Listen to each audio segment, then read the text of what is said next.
Hello friends, I am Chevee. Welcome to my shed. How are you doing today? How's life in your world? How's Memorial Day going for you? It's Memorial Day evening here. It is almost 2000, 8 o'clock for you Americans. Oh wait, I'm an American. It's Memorial Day here in America, and that's just a time of remembrance, and specifically for soldiers. But I took a trip today and saw my grandfather's old house. That was cool. Hadn't been out there in a very long time, and it looked very, very different. So that was nice. But really, the other thing I did today was finally released the template video. And you've probably seen me fiddle with them here at the table. I've put them away finally quite a bit over the last couple of months. But I finally got the video done, and it is by far my least favorite video. And I shouldn't say by far. I'm proud of the video. I'm just not happy with how it turned out. And I wanted to kind of tell you why. If you haven't gone to see the video, go watch it. It's a little under 10 minutes. And I think it's a decent video. But the problem with it is the video is more about making signs and not about making templates. And I feel like the real story is the struggle that I went through to make the templates. The real story is me trying print after print after print, iteration after iteration of designs to get that thing to work.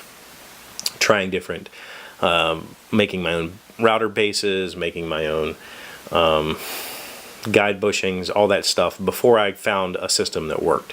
And that's the story that I couldn't really tell in the format that I've been using recently. And I really like the format where I don't necessarily do voiceover, where I don't talk to the camera very often, if at all, and where I use the handwritten titles as kind of the narrative for the story that the camera's telling. And I really like telling a story through the lens of the camera, not through story elements and narration and me talking to you. So it was a conscious decision to stick to that, and the thing that ended up coming out of that is a video about making a sign, not a video about making templates to make signs. Truth be told, I had very little footage of me making fail attempts after fail attempt after fail attempt, and I'm not sure what happened. I'm pretty sure I filmed most of those attempts. And I don't know what happened to the footage. So it would have been really hard for me to piece together footage of me trying to explain to you how I made all these templates and how I settled on the final design. And so because of that, I just decided to make a video with what I had and make it about the sign and less about the templates. And the build article on the website, which will be linked in the description of this video also, and it's linked in the description of the video. The build article goes into a little bit more detail about why the templates are so thick, me trying to make my own base plates with bushing integrals and how that destroyed templates and all the different design iterations I went through on the templates and how they lock together. That's all covered in the article. And I feel like that's the actual story. So, I don't know. The video's gotten good response from those who have watched it, so thank you for watching it. If you have watched it, you know, please leave me some comments and let me know what you think about the whole setup. I do plan on eventually finishing out the alphabet. I need to go back and redesign the letters that have two parts. I'm not exactly happy with how those worked out, so I will fix those up before I finish out the rest of the alphabet. And once I finish the alphabet, I probably will offer them up for like Thingiverse or something like that, so that you can download the template set and print your own templates. As far as the router plate goes, if anybody has that specific old router, it's an older model Ryobi router that they don't make it anymore, so I don't know if that base plate design would fit. If not, you're just going to have to design your own base plate and fit bushings that you buy. That base plate was designed specifically for those bushings and specifically for that router. Now the templates should work with any router with a 3/8 follower and a 1/4 inch bit. And of course this weekend, I already put it away, I got the down spiral cutting bit. Let me just get it. So in the video, oh, it's in the router.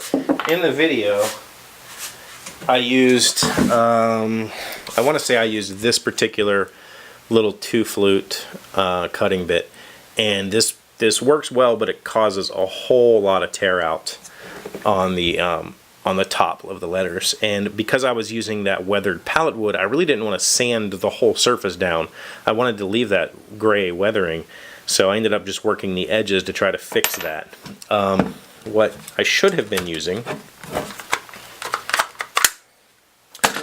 is this. This is a down spiral cutting bit. Now this looks a lot like a 2-flute drill bit, but it's not. A twist drill is going to have what's called an upcut. You can buy upcut end mills also, where it pulls the shavings up. This bit pushes the shavings down. So the idea of that is that it's as you're plunging and as you're cutting, it's forcing those fibers into each other, which basically gives support to the fibers instead of pulling up on them or just beating them to death like a 2-flute does. This actually pushes the fibers in a way that keeps them supported and keeps them from fracturing and getting all goofy. So this is the preferred bit to use if you're going to be using guide bushings in any sort of template cutting, not the 2-flute. Now, 2-flute would work great in MDF just fine, but not in regular wood. But ultimately, you know, the video's done. It is what it is, and I'm going to get back to making, I think, better videos. But that's still part of this whole process, is me learning how I like to make them. And I've really been enjoying these last few videos that I've done in that silent style. I'm really, that's captivating me because it makes me think about shots. It makes me think about how I'm going to tell this story, start to finish, with just a camera lens, and I don't want to have to tell you what's going on. I'm just going to show you what's going on and leave it up. You know, hopefully you're, and I know you're intelligent enough to follow along. So that's the idea. But it's Memorial Day. I'm going to go finish that up with a little bit of relaxation. So thank you for being here as always. Thank you for liking, commenting, subscribing, being my best friends. Happy Memorial Day. I will see you tomorrow. Hey Doc, wait! I want to ask you something. Today's random fact comes from Wikipedia. What song did Vanilla Ice sample in Ice Ice Baby? Ice Ice Baby is a hip-hop song written by American rapper Vanilla Ice and DJ Earthquake. The song samples the bass line of Under Pressure by Queen and David Bowie, who did not initially receive songwriting credit or royalties until after it had become a hit. But mine goes dun dun dun dun dun dun dun dun.